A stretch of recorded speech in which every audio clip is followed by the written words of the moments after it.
Hello, today we will guide you through how to add rental income in Boldin.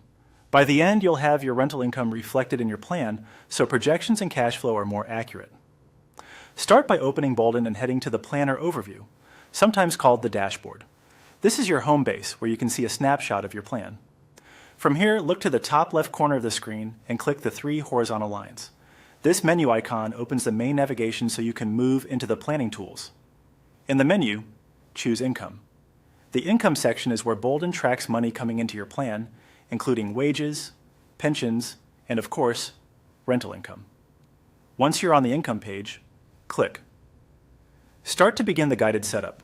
This launches a short flow that adds a new income source to your plan. When prompted about rental income, click Yes. This tells Boldin you want to add a property-related income stream and make sure the right fields appear. Next, enter a clear descriptive name for the income. Pick something you'll recognize later, like a property nickname or unit label. Keeping names specific helps if you add more than one property in the future. Now enter the pre-tax income amount. Pre-tax simply means the income before your personal income taxes are applied. Use the amount and frequency exactly as the field requests, monthly or annual, so you don't have to convert it yourself. If your rent varies, it's fine to enter a reasonable average. Consistency is key. You can always refine it later if your numbers change. Set the start age to indicate when this rental income begins in your plan. If you're already receiving the rent, choose your current age. If it's a future property, pick the age you expect the first payment to arrive.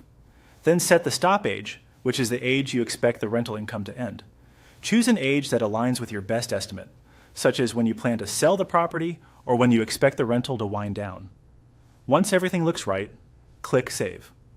Boldin will record the new rental income and fold it into your projections.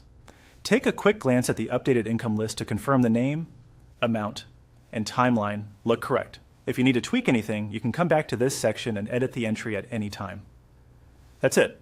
You opened the dashboard, used the menu, selected income, started the flow. Confirmed yes, named the income, entered the pre-tax amount, set the start and stop ages, and saved your changes. Your rental income is now part of your plan.